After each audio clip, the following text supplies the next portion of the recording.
আচ্ছা, আমি আগের ভিডিওতে বলেছিলাম যে সোমবারে নবম শ্রেণীর প্রথম অধ্যায় বাস্তব সংখ্যা ক্লাসটা নেব। তো বাস্তব সংখ্যা মনে হয় একটা ভিডিওতে আসবে না, তা ওই জন্য পার্ট 1 ছাড়ছি, তারপরে দেখবো কটা ভিডিও আসে, যে কটা ভিডিও লাগে সে কটা ভিডিও দিতে হবে। তো এখন শুরু করা যাক। বাস্তব সংখ্যা বলতে বাস্তব সংখ্যার মধ্যে আমরা জানি বাস্তবে যে সংখ্যা তো আমরা চিনি যে কোনো সংখ্যা একটা যেমন নাম্বার আর কি। আর বাস্তব সংখ্যা বাস্তবে যেসব সংখ্যাগুলো আছে, তাহলে বাস্তব সংখ্যার মধ্যে পড়তে গেলে আমাদের একদম প্রথমে জানতে হবে স্বাভাবিক সংখ্যা। 1 নম্বরে জানতে হবে স্বাভাবিক সংখ্যা। 2 নম্বরে জানতে হবে অখণ্ড সংখ্যা। 3 নম্বরে জানতে হবে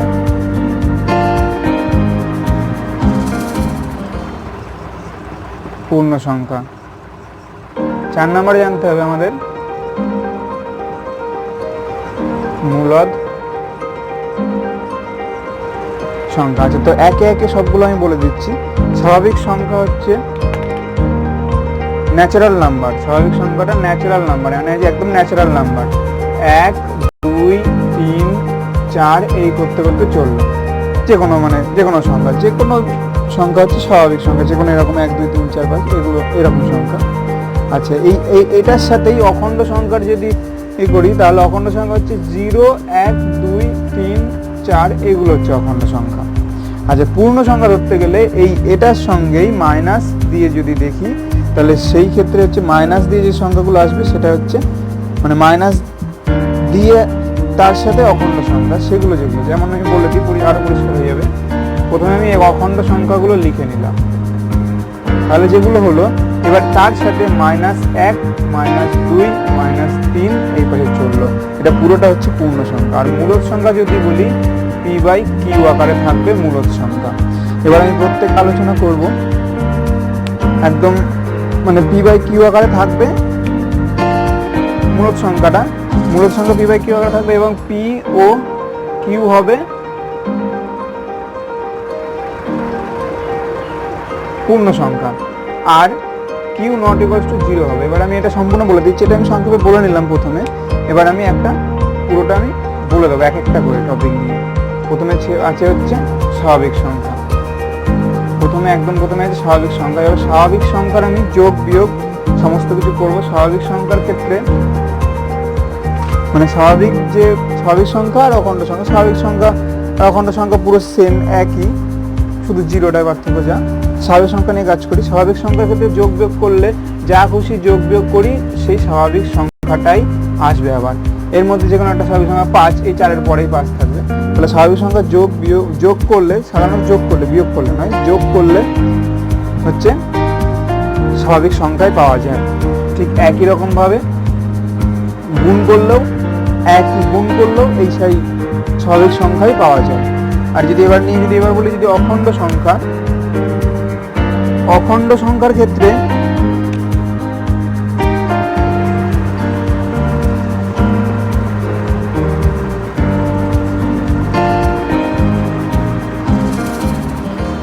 আচ্ছা, অখণ্ড সংখ্যার ক্ষেত্রে কি থাকে? আমাদের অখণ্ড সংখ্যার ক্ষেত্রে থাকে 0 1 2 3 4 এই থাকে। তাহলে অখণ্ড সংখ্যার ক্ষেত্রে আমরা দেখব, এক্ষেত্রে যোগ করলে অখণ্ড সংখ্যায় পাওয়া যায়, যোগ করলে যে কোনো সংখ্যা যোগ করলে 3 অখণ্ড সংখ্যায় পাওয়া যায়, বিয়োগ করলে, বিয়োগটা পরে আসছি, যোগ করলে পাওয়া যায়, কিন্তু গুণ করলে 1 গুণ 2 গুণ করলেও অখণ্ড সংখ্যায় পাওয়া যায়। 0 গুণ 1 অখণ্ড সংখ্যায় পাওয়া যায়, যোগ গুণ করলে অখণ্ড সংখ্যায় পাওয়া যায়। এবার যদি আমি বিয়োগের ক্ষেত্রে আসি, এবার অখণ্ড সংখ্যা বা স্বাভাবিক সংখ্যা যে কোনো কিছু বিয়োগের ক্ষেত্রে যদি আমি আসি, সেক্ষেত্রে দেখব এই যে 2 বিয়োগ 3 যদি আমি করি, তাহলে সেক্ষেত্রে রেজাল্ট কত হবে? রেজাল্ট হবে হচ্ছে -1।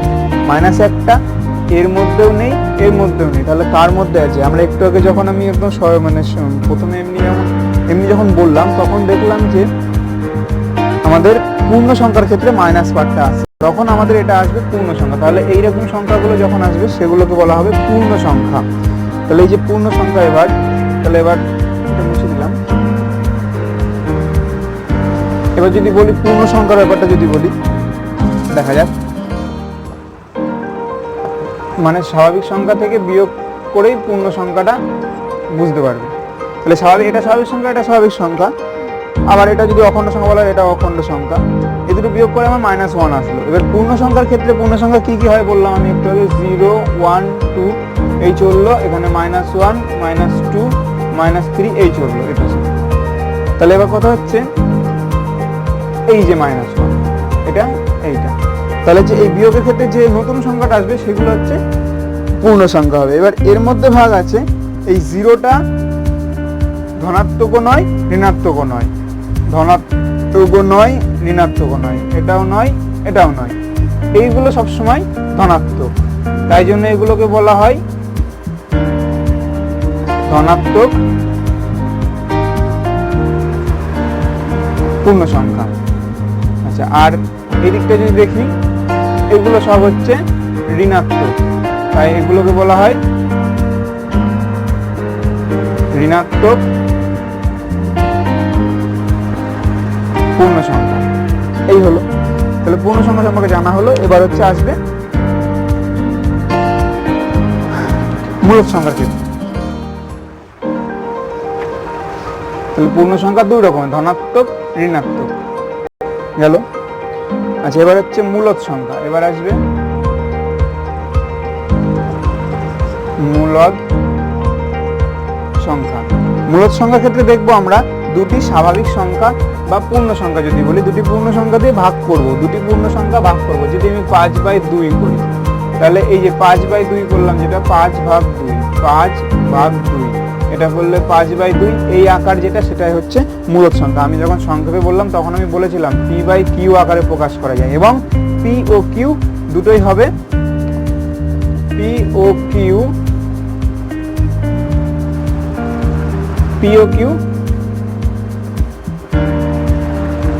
পূর্ণ সংখ্যা। আর এক্ষেত্রে q ≠ 0 আমি বলেছিলাম, তাহলে q ≠ 0 হবে কেন যদি বলি, আমি ধরে নিলাম q 0, তাহলে 5/0 আমি ধরে নিলাম, এরকম একটা ধরে নিলাম সংখ্যা, এটা হচ্ছে p আর এটা হচ্ছে q, আমি ধরে নিলাম 5/0। 5/0 হলে কি হয়, 5/0 হলে দেখা যায় 0 দিয়ে 5কে ভাগ করবো, এই ভাগটা কখনোই মিলবে না। 0 দিয়ে যাই দিয়ে দিই না কেন, 1 দিয়ে দিলেও 0, 2 দিয়ে দিলেও 0, 3 দিয়ে দিলেও 0, যা দিয়ে দিই 0, মানে এই ভাগটা মিলবে না, এটা হচ্ছে একটা অসঙ্গত। তাহলে অসঙ্গত যদি হয় তাহলে সেক্ষেত্রে আমরা এই জন্য আমরা বলবো q = 0 হবে না, q ≠ 0, q = 1 2 3 4 যা খুশি হতে পারে, কিন্তু 0 নয়। তাহলে এই আকারে যে p/q আকার, এই আকারে সেটা হচ্ছে আমাদের মূলদ সংখ্যা। তাহলে মূলদ সংখ্যা ধারণাটা আমাদের গেল। এবার আসবে এই যে 4 রকমের সংখ্যা হলো, এই 4 রকমের সংখ্যাকে সংখ্যা রেখায় প্রকাশ করব, সংখ্যা রেখায় আমরা দেব, এদেরকে সংখ্যা রেখার মাধ্যমে প্রকাশ করব, দেখব। তার আগে একটা জিনিস বলে নিই, সমতুল্য মূলদ সংখ্যাটা বলে নিই। তার আগে সমতুল্য মূলদ সংখ্যা হচ্ছে আমাদের দেওয়া হলো মূলদ সংখ্যা, একটা দেওয়া আছে 2 এর 3 দেওয়া আছে, আর দেওয়া আছে 4 এর 6 দেওয়া আছে, 6 এর 9 দেওয়া আছে, 8 এর 12 দেওয়া আছে। তাহলে এদেরকে কি বলা হবে, এদেরকে সমতুল্য মূলদ সংখ্যা বলা হবে। কারণ যদি দেখি 4 এর 6কে যদি ভাঙি, 2 গুণ কাটাকুটি যদি করি আমি, 2 দুগুণে 4, 3 দুগুণে 6, তাহলে 2 এর 3 আসছে, কোনটা আসছে, এইটা আসছে। তারপরে গিয়ে যদি আমি 6 এর 9কে ভাঙি, 3 দিয়ে 2, 3 দিয়ে 3 তিরিক্ষা 9, 2 এর 3, এটাও সেই ওটাই আসছে। তারপরে যদি করি এখানে 8 এর 12 যদি করি, 4 দিয়ে 2, 4 দিয়ে 3, তাহলে আবারও 2 এর 3, সেই 2 এর 3ই আসছে। অর্থাৎ এই 2 এর 3-এর হচ্ছে এই এটার সব থেকে ছোট আকার হচ্ছে এটা, আর এগুলো গুণ করে করে তৈরি করা হয়েছে। মানে তৈরি করা হয়েছে বলতে কি, মানে এগুলোকে ভাঙলে এটাই পাওয়া যাবে, এগুলো সবাইকে ভাঙলে এই 2 এর 3ই পাওয়া যাবে, শেষমেশ 2 এর 3ই পাওয়া যাবে, এবং 2 এর 3-এর থেকে ছোট আর কিছু পাওয়া যাবে না।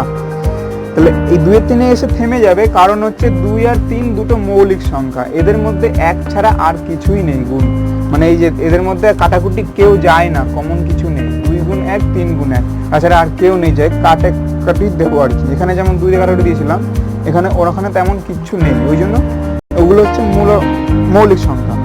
মৌলিক সংখ্যা থেকে যখন থামবে তখন হচ্ছে সেটা হবে লঘিষ্ঠ আকার। তাহলে এইগুলো সকলের লঘিষ্ঠ আকার হচ্ছে এটা।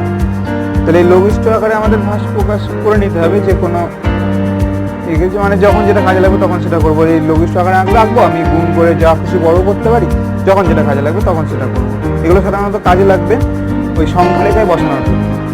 এবার তাহলে এটা যদি এবার বলি সংখ্যা রেখায় বসানোর, সংখ্যা রেখায় মানে সাধারণ সংখ্যাগুলো, সমস্ত সংখ্যাগুলো সংখ্যা রেখায় কীভাবে বসাবো এবার সেটা নিয়ে আলোচনা করা যাক। যদি বলা হয় প্রথমে একদম, আচ্ছা তার আগে একটা জিনিস বলি, সেটা হচ্ছে মূলদ সংখ্যা যদি একটা যে কোনো সাধারণ সংখ্যা ধরা হয় 5, তাহলে 5-এর নিচে নিশ্চয়ই 1 আছে। তাহলে এটা কিউ, এটা পি, বা এটা হচ্ছে পি, এটা কিউ, তাহলে পি বাই কিউ আকারে প্রকাশ করা যায়। তার মানে যে কোনো সংখ্যা যদি হয় তারা হচ্ছে মূলদ সংখ্যা আকারে প্রকাশ করা যায়, কিন্তু মূলদ সংখ্যাকে কখনো কিন্তু পূর্ণ সংখ্যা বলা যাবে না। এমনি যেমন এরকম একটা মূলদ সংখ্যা, এই মূলদ সংখ্যা কি পূর্ণ সংখ্যা?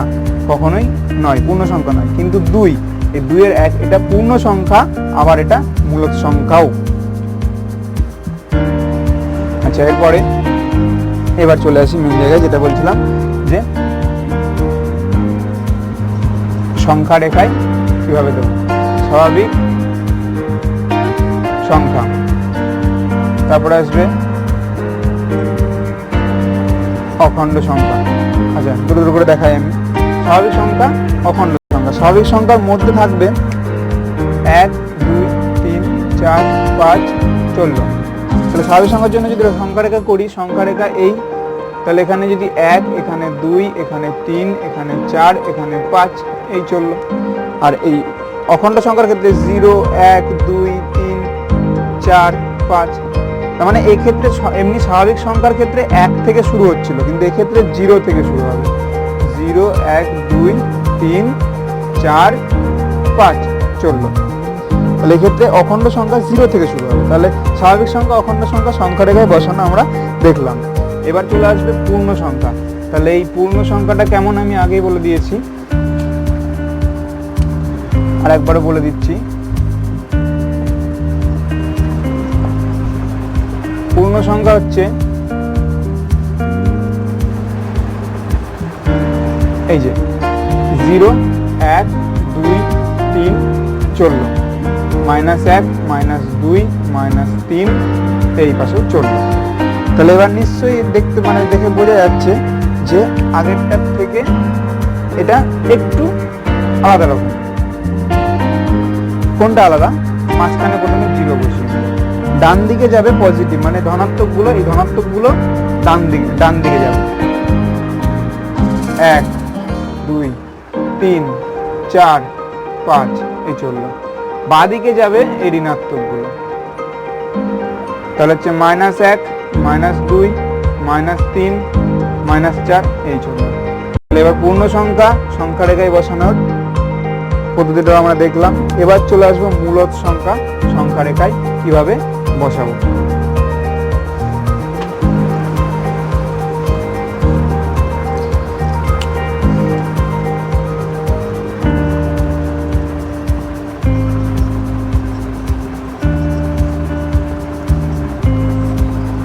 মূলদ সংখ্যা মানে কি, যে কোনো পি বাই কিউ আকারের একটা মূলদ সংখ্যা ধরে নিলাম আমি। তাহলে পি বাই কিউ আকারে না ধরে আমি একটা যে কোনো একটা মূলদ সংখ্যা ধরছি, ধরবো মানে আচ্ছা ধরতে হবে না, আমি দেখে নিচ্ছি মূলদ সংখ্যা। এখানে একটা সংখ্যা রেখা প্রথমে আঁকি, সংখ্যা রেখা আঁকলাম। এখানে -1, এখানে 0, এখানে 1, এখানে 2, এখানে 3। এবার আমাকে যদি প্রশ্ন বলে দিল 2 ও 3 এর মধ্যে, এই 2 আর 3 এর মধ্যে একটি মূলদ সংখ্যা, যে কোনো একটি মূলদ সংখ্যা, একটি মূলদ সংখ্যা বলে দেবেন ফার্স্ট। আচ্ছা 2 ও 3 এর মধ্যে যদি একটি মূলদ সংখ্যা বলে দেয়, একদম সহজে বের করা যায়, সেটা বলছি। 2 + 3/2 যদি করি তাহলে হচ্ছে 5-এর 2। এটা ব্যাপারটা কি হলো? ব্যাপারটা হলো a আর a দুটো যোগফল বাই 2, মানে একদম মিডিলটা আসবে, মানে মধ্য একদম যেটা আছে সেটা আসবে। সেটা কত আসলো? 5-এর 2 আসলো। এবার যদি এটা যদি ডিটেইলসে বলি যে এটা মানে কেমন ভাবে হয় যদি বলি, তাহলে দেখা গেল একজনের কাছে 5 টাকা আছে, একজনের কাছে 15 টাকা আছে, তাহলে 5 আর 15-র মাঝামাঝি কে আছে? 10 আছে। কি করে আসে? 5 + 15/2, 20/2, 10, এভাবেই আসে। তাহলে এটা একদম সিম্পল, এভাবেই আসলো, একদমই সিম্পল ভাবে এটা আসলো একদম। তাহলে এটা হলো, তাহলে একদম মিডল পয়েন্টটা আমি কিভাবে পাচ্ছি? প্রথম সংখ্যা লাস্ট সংখ্যা বাই 2, প্রথম সংখ্যা লাস্ট সংখ্যা বাই 2। তাহলে ঠিক একই রকম ভাবে যদি বলা হয় এর আর এর মিডল সংখ্যা বের করতে, তাহলে 2 + 5-এর 2/2, লসাগু করে লসাগু করলে 2, 2 গুণে 4 + 5, নিচে হচ্ছে 2, তাহলে 4 আর 5-এ 9/2/2, তাহলে 9/4। তাহলে এদের মাঝখানে কে আসলো? 9/4। আচ্ছা, একদমই। তাহলে এই রকম ভাবে পরপর মাঝখানে মাঝখানে করা যাবে। তাহলে একটা কেন, আমি অনেকগুলো বের করে ফেলতে পারবো যদি আমাদের বলে দেয় 2 ও 3 মাঝখানে বের করতে। তাহলে ফার্স্ট এটাকে এটা যোগ করে ভাগ করলে মাঝখানে পাবো, এটা যোগ করে ভাগ করলে তার মাঝখানে পাবো, এটা আবার এটা করলে তার মাঝখানে পাবো, এটা যোগ করে যদি করি তার মাঝখানে পাবো, এটা করলে তার মাঝখানে পাবো, তারপরে এখানে যেটা পাবো সেটার সঙ্গে এটা করলে আবার তার মাঝখানে পাবো। এভাবে আমি অনেকগুলো করতে পারি।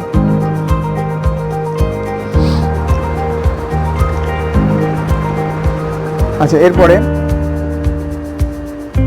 মূলত সংখ্যা মানে মোটামুটি বুঝতে পারলাম যে মূলত সংখ্যাটা কেমন জায়গায় থাকতে পারে। মানে একটা ওদের একটা এরিয়া থাকবে, এরিয়ার মাঝখানে থাকতে পারে। মানে এরকম ভাবে যেমন 1 বসে আছে এরকম ভাবে তো বসবে না, ওরা হচ্ছে এদের মাঝে মাঝে সবসময় থাকবে।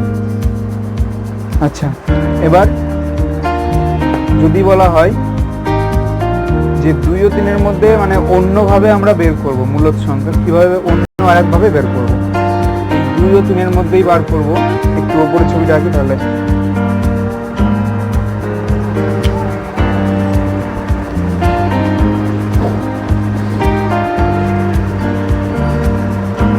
এটা 0 ধরে নিলাম। 1 2 3। তাহলে এই 2 আর 3-এর মধ্যে মূলত সংখ্যা বের করতে বলেছে। কতগুলো বের করতে বলেছে? 5টি মূলত সংখ্যা বের করতে বলেছে। সবার আগে মাথায় রাখবো 5টি বললে আমরা এই যে 2 আর 3 আছে, আমাদের সংখ্যা হাতে কি কি আছে? সংখ্যা হাতে আছে 2 আর 3। তাহলে এই 2 এর নিচে কি আছে? 1 আছে, 3 এর নিচে কি আছে? 1 আছে। আমাদের যদি 5টা সংখ্যা বের করতে বলে তাহলে 5-এর সাথে 1 যোগ করব। 5টা বের করতে বললে 5-এর সাথে 1 যোগ করব, 6 হবে।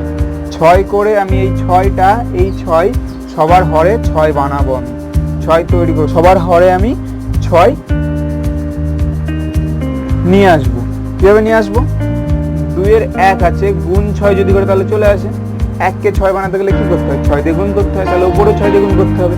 একই রকম ভাবে 3/1, 6 দিয়ে গুণ করতে হবে, 6 দিয়ে গুণ করতে হবে, তাহলে হবে 6 দুগুণে 12/6, আর এখানে 18/6। তার মানে 2 মানে কে? 2 মানে হচ্ছে 12/6, আর 3 মানে 18/6। একদমই তাই। তাহলে এবার যদি এরা হয় তাহলে এখন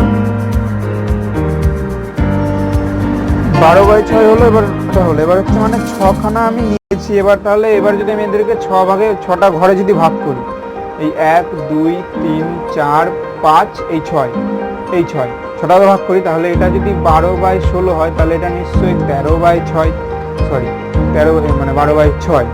তারপরে নিশ্চয়ই 14/6, তারপরে 15/6, তারপরে 16/6, তারপরে 17/6। এরকম ভাবে তারপরেরটা 18/6। এই কারণে আমি 5কে একটা বেশি নিয়েছিলাম, যাতে আমি ভেতরে 5টা পাই। যদি আমি 5টা নিতাম না, নিতাম তাহলে আমি 5টা পেতাম না, 4টে পেতাম। 6টা নিলে 5টা পাবো। এরকম ভাবে আমি একটা করে বাড়িয়ে নেবো সবসময়, যাতে আমি ভেতরে যে কটা বলেছি সে কটা পেয়ে যাই। আচ্ছা, এবার বলেছে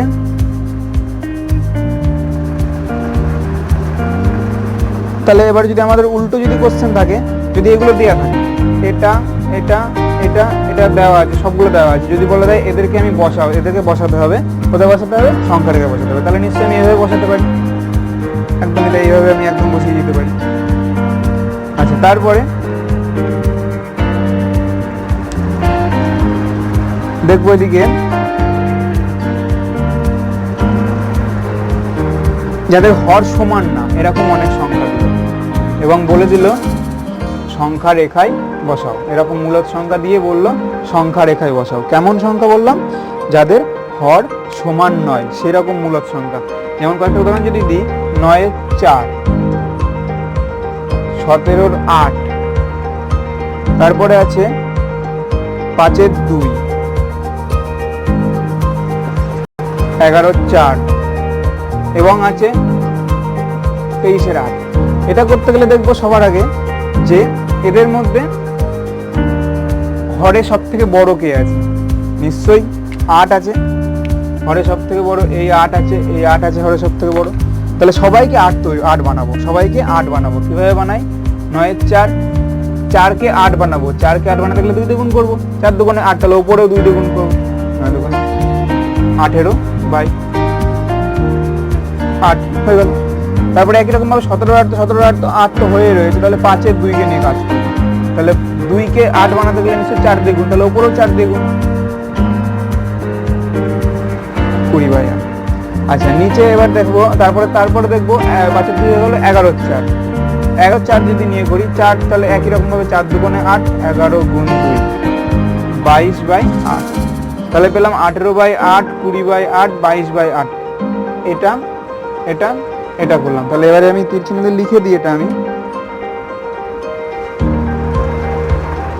এটা হচ্ছে 9-এর 4টা এখন কি হয়ে গেছে? 9-এর 4টা 18-র 8 হয়ে গেছে, তারপরে হয়েছে 17-র 8 হয়েছে, তারপরে হয়েছে 20-র 8 হয়েছে, তারপরে হচ্ছে 11-র 4টা হয়েছে 22-এর 8, তারপরে হয়েছে 23-এর 8। এরপরে এইবার আমাদের সুবিধা হবে বসাতে। কেমন সুবিধা হবে? সংখ্যা রেখা নেবো এবার। এই সংখ্যা রেখা, এই যদি 0 হয়, 1, 2, 3, এই যে 2, এই 2টাকে যদি আমরা লিখি ভালোভাবে, 2টাকে যদি লিখি 2/1, এটাকে যদি আমি নিচে 8 করি, 1 গুণ 8, 2 গুণ 8, 16/8। আচ্ছা, 16/8 যদি হয় তার মানে নিশ্চয়ই দেখা যাচ্ছে, বুঝতে পারছি যে আমরা এই 17-র আগের ঘর 16/8, তার মানে নিশ্চয়ই 16-র পরের ঘর 17/8। তাহলে 16-র পরের ঘর এটা মানে কত? এটা মানে হচ্ছে 16/8। তাহলে 16-র পরের ঘর এটা। আচ্ছা, এবার 8 আছে, তার মানে নিশ্চয়ই 8টা ভাগে ভাগ করে নেওয়া হবে। 1, 2, 3, 4, 5,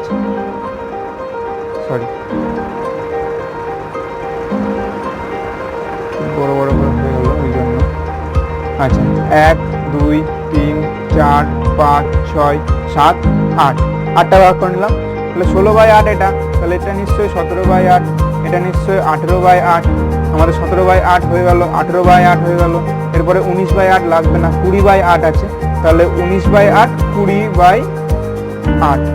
21/8 নেই, 22/8 আছে, তাহলে 22/8 হয়ে গেল। তারপরে 23/8, তারপরেরটা 24/8 মানেই 3, 24/8 মানেই 3। তাহলে আমি সবাইকে আমি সংখ্যা রেখায় বসিয়ে দিতে পারলাম। তাহলে এভাবে সংখ্যা রেখা বসানো যায়। এবার যদি বলা হয় সংখ্যা রেখা মানে বের করার কথা, তার আগে একটা জিনিস বলে নিই যে আমরা একটু আগে কি শিখলাম? আমরা একটু আগে একটা সূত্র পেয়ে গেছি, আমাদের অজান্তে একটা আমরা সূত্র পেয়ে গেছি। কেমন সূত্র? দুটো সংখ্যা দেওয়া থাকলে তার মধ্যবর্তী দুটো সংখ্যা দেওয়া থাকলে x, y, আমরা একটু আগে করেছিলাম না? এক মিনিট, আমরা একটু আগে করেছিলাম, এখানে 2 ছিল, এখানে 3 ছিল, এদের মাঝখানে করেছিলাম 2 + 3/2 মানে 5/2 বের করেছিলাম একটু আগে আমরা। ঠিক 2 বা 3 না ধরে আমাদের, এটা তো শুধু 2 আর 3 এর ক্ষেত্রে নয়, এটা তো সবার ক্ষেত্রে সম্ভব, তাই জন্য x আর y ধরে নিলাম। তাহলে x আর y এর মিডল পয়েন্ট হচ্ছে x + y/2। এভাবে মাঝখানের অঙ্কটা বের করা যায়, মাঝখানের সংখ্যাটা মূল সংখ্যা বের করা যায়। এবার কথা হচ্ছে যে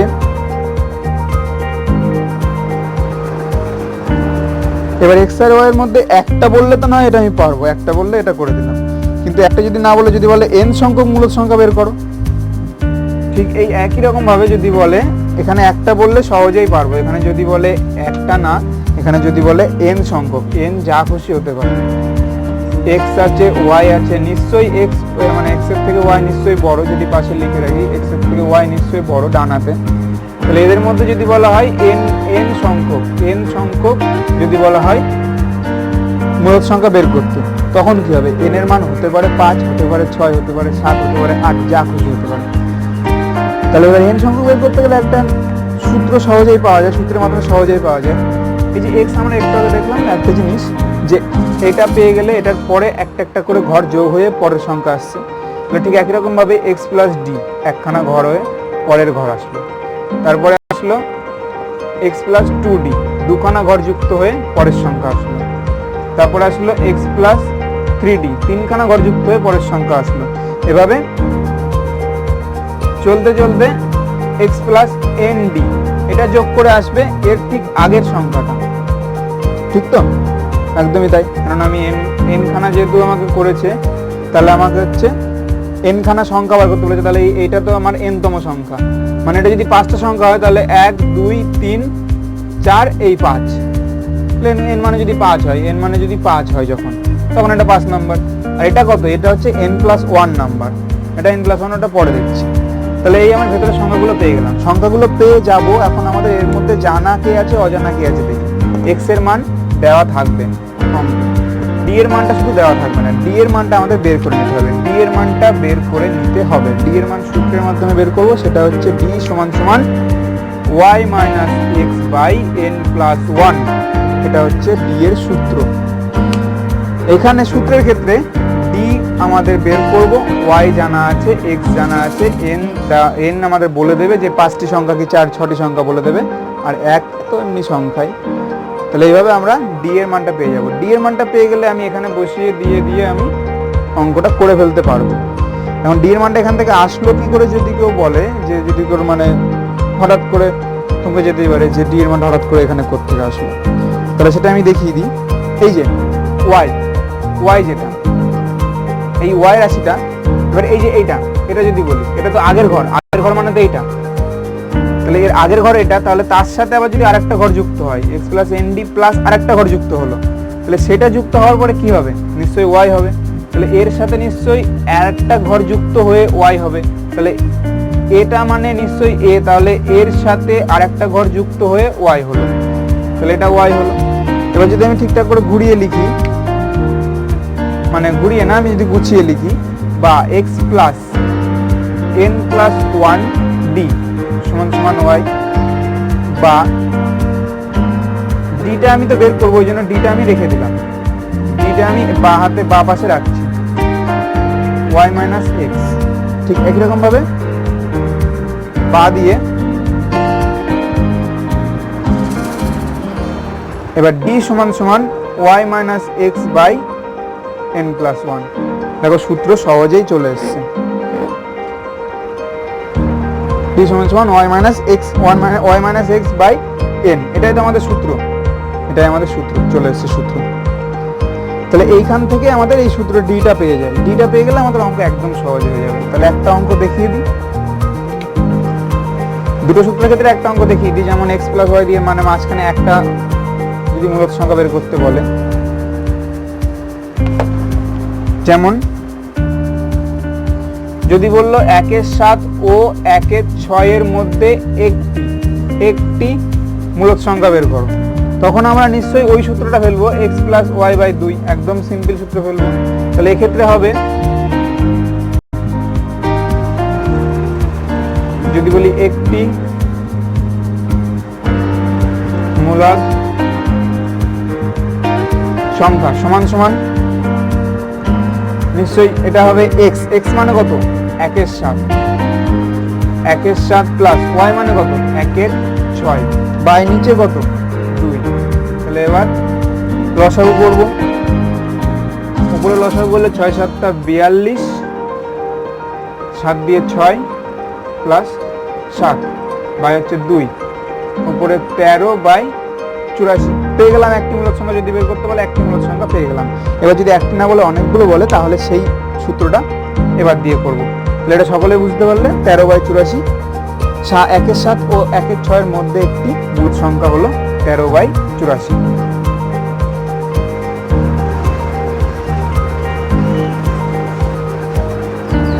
এরপরে দেখবে যদি বলে 3 ও 3-5 ও 4-5, 3-5 ও 4-5 মধ্যে কটি বলে দিয়ে দেবে, এখানে বললো 5টি মূলদ সংখ্যা বের করো, 5টি মূলদ সংখ্যা বের করতে বলেছে। যদি বলে 5টি মূলদ সংখ্যা বের করতে, তখন আমরা কি করবো? তখন তো আমরা ওই সূত্রতে পারবো না, তখন ওই সূত্রতে বারবার ভাঙতে হবে, বারবার ভাঙতে হবে, এর মধ্যে আবার তার মধ্যে করতে হবে। তা না করে আমরা একবারে করবো ওই যে এক্স প্লাস ডি, ওই সূত্রটা দিয়ে করবো। তাহলে আমরা ডি বার করবো ফার্স্টে। আমাদের এখানে জানা আছে কি, এটা নিশ্চয়ই এক্স, এটা নিশ্চয়ই ডি, আর এটা নিশ্চয়ই এটা নিশ্চয়ই এক্স, এটা ওয়াই, এটা নিশ্চয়ই এন, তাই তো? তাহলে এখানে x সমান সমান 3/5, y সমান সমান 4/5, আর n সমান সমান 5। তাহলে এবার যদি করি তাহলে হচ্ছে এবার এক্ষেত্রে বুঝতে হবে সূত্রটা ফেলতে হবে, ডি এর সূত্রটা, y minus X by N plus 1। তাহলে y মানে কত? 4/5 মাইনাস 3/5 বাই n মানে 5 প্লাস 1, 6। উপরে থাকলো হচ্ছে 5, 4 মাইনাস 3, 1/5 বাই 6 মানে 1/30। তার মানে ডি এর মানটা কত বেরোলো? ডি এর মান বেরোলো 1/30। ডি এর মান আমরা পেয়ে গেছি। তাহলে এবার এটা সকলে করে নিতে পারো কথায়। তাহলে ডি এর মানটা 1/30 পেয়ে গেছি।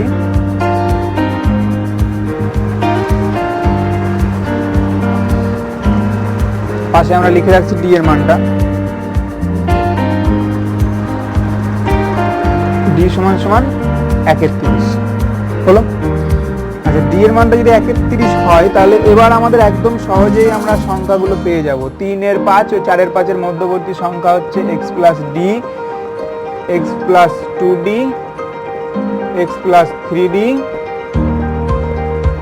X plus 4d, x plus 5d হলো। এবার আমরা এক্ষেত্রে আমরা এক্স আর ডি এর মানটা বসিয়ে একদম সহজেই পেয়ে যাব।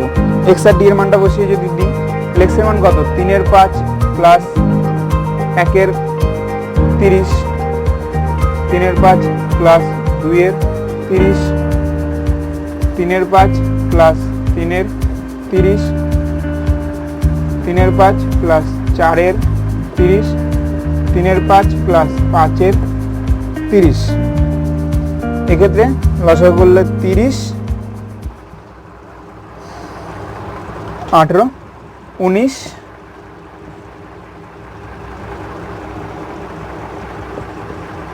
20/30, 21/30,